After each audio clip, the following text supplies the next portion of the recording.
السلام علیکم ورحمت الله وبرکاته.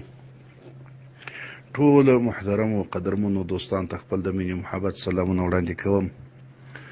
نن به د خیر کثیر د سلسلې دریمه برخه ستاسو حضور ته وړاندې کوم.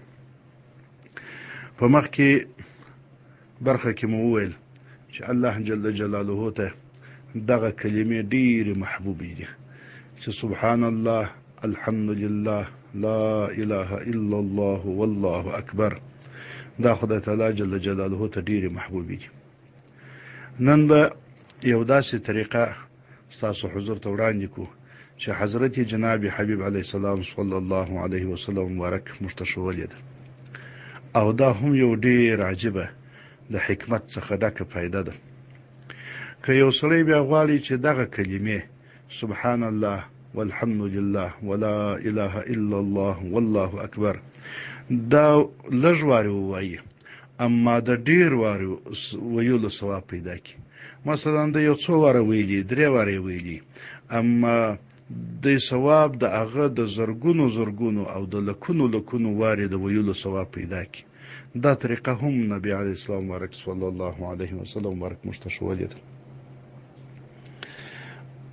داسې روایت کې راځي چې حضرت ام المؤمنین حضرت جویریه رضی الله تعالی عنها هغه مبارکه فرمایي، وای حضرت نبی علیه السلام مبارک صلی الله علیه وسلم مبارک یو ورځ سهار د کور څخه ووتی. سهار چې سنت یې وکړل نو دی د کور څخه ووتی، او زه په خپل مسله باندې ناست وم، او کله چې دی مبارک د مسجد څخه رالی او داسې وخت و چې ما د اشراق لمونځ یا د څاښت لمونځ لا کړی و، خو زه لا پر هغه مسله باندې ناسته وم. وایي د مبارک راته وویل چې ته تر اوسه پورې پر هغه مسله باندې ناسته یې؟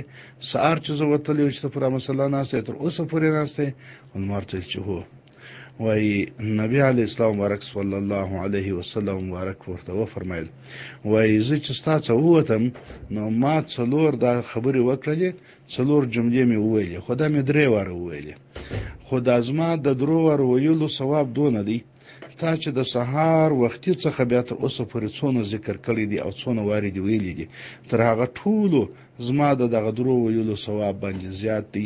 دا که د هغه سره په ترازو کې واچې نو دا به تر هغه په ترازو کې ډېر ګران سي او ډېر به تر هغه دروند سي. هغه ما داسې ویل چې سبحان الله وبحمده عدد خلقه ورضا نفسه وزینة عرشه ومداد کلماته.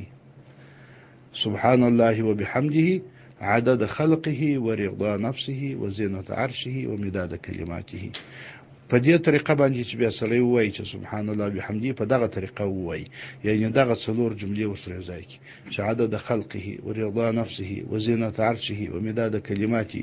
نو دا د هغه یوازې ویلو څخه د هغه په زرګونو دغه باندې علاوه ګرځي.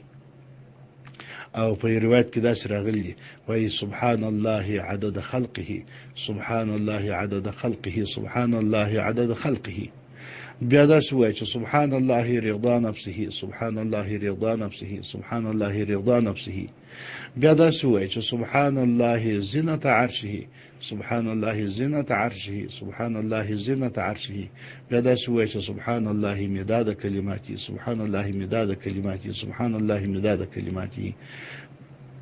په دې طریقه باندې وایي نو دا به بیخي ډېر اجر ولري او د بیخي ډېر ویلو سره به برابر وي. حدیث مبارک راغلی دی، وای حضرت نبی علیه السلام مبارک صلی الله علیه وسلم مبارک وفرمایل، وای دغه جملې سبحان الله والحمد لله ولا اله الا الله والله اکبر، دا چې دغه لمر باندې راخیږي په دې دنیا کې چې څونه شان شته چې د لمر باندې راخیږي، تر دغه ټولو شانو ماته دغه محبوب دي، تر دغه ټولو شانو دغه راته خوښ دي چې زه دغه ووایم. دغه جملو وینا تر دغه ټولو دنیا در شانو راته خوښه ده چې هغه لمر باندې راخیږي، تر دغه ټولو شانو راته محبوبه ده. الله جل جلاله دې توفیق راکړي. السلام علیکم ورحمت الله وبرکاته.